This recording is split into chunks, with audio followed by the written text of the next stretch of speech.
నిన్ననే మా కేటీఆర్ క్లియర్ చెప్పారు, మా ప్రజాస్వామ్యబద్ధంగా ఉన్న పార్టీ కాబట్టి ఎవరు ఏ ఆలోచన ఉండగా చెప్పే అవకాశం ఉంది. కానీ దాన్ని బహిరంగ లేఖ ద్వారా కాకుండా పర్సనల్గా చెప్తే బాగుండదు మా కేటీఆర్ చెప్పారు కాబట్టి కేటీఆర్ వ్యాఖ్యలతో ఏకీభవిస్తున్నాం.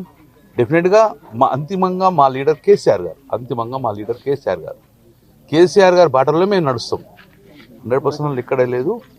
రేపు కేసీఆర్ గారు ఏ ఆదేశం ఇస్తే ఆ ఆదేశాన్ని ఫాలో చేసే మేమందరం కార్యకర్తలు. 99.9% కేసీఆర్ గారు ఆదేశాలు పాటించే వ్యక్తులు మాకుంటారు. సో కవిత లెటర్ గురించి నిన్ననే కేటీఆర్ గారు క్లియర్ చెప్పడం జరిగింది.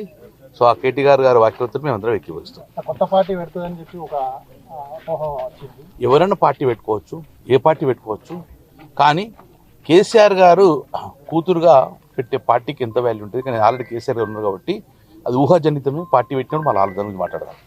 దీంతోపాటు తెలంగాణ రాష్ట్రం సమితి ఏర్పడి 20 సంవత్సరాలు అయింది. మొన్ననే సిల్వర్ జూబ్లీ ఫంక్షన్ చేసుకోవడం జరిగింది. తెలంగాణ ఆవిర్భావం అయ్యి 2014లో తెలంగాణ ఫార్మేషన్ అయిన తర్వాత ప్రతి సంవత్సరం ప్రభుత్వంలో జూన్ 2ను తెలంగాణ ఆవిర్భావ దినోత్సవం బ్రహ్మాండంగా చేసుకున్నాం. సో ఈరోజు ఎన్ఆర్ఐ అమెరికన్ తెలంగాణ అసోసియేషన్ వాళ్ళ ఆహ్వానం మేరకు జూన్ 2వ తారీఖు నాడు ఈసారి తెలంగాణ ఆవిర్భావ దినోత్సవం మా బీఆర్ఎస్ పార్టీ డలాస్లో ఏర్పాటు చేస్తుంది. డలాస్లో నిర్వహించే కార్యక్రమానికి మ్యాక్సిమం ఎమ్మెల్యేలు కేటీఆర్ గారితో పాటు మ్యాక్సిమం ఎమ్మెల్యేలు కూడా ఈ యొక్క డలాస్ సమావేశానికి వెళ్ళిపోతున్నాం. దానికన్నా ముందు న్యూయార్క్లో ఒక ప్రిలిమినరీ మీటింగ్ కూడా పెట్టడం జరిగింది 31వ తారీఖు నాడు. సో దానికి కరీంనగర్ జిల్లా నుంచి నేను, నాతో పాటు రసమయ్య బాలకృష్ణ గారు మరియు కౌశిక్ రెడ్డి గారు కూడా ఎమ్మెల్యే గారు ఈ జిల్లా నుంచి మేము డలాస్ యొక్క తెలంగాణ ఆవిర్భావ దినోత్సవానికి అటెండ్ అవుతున్నాం. మేము 26వ రేపు సోమవారం సాయంత్రమే మేము న్యూయార్క్ చేరుకుంటాం. కేటీఆర్ గారు మోస్పాలి ఫస్ట్ నాడు డలాస్కి వస్తారు కాబట్టి ఈసారి తెలంగాణ ఆవిర్భావ దినోత్సవంలో కరీంనగర్ జిల్లా ప్రాముఖ్యత ఉంటుంది.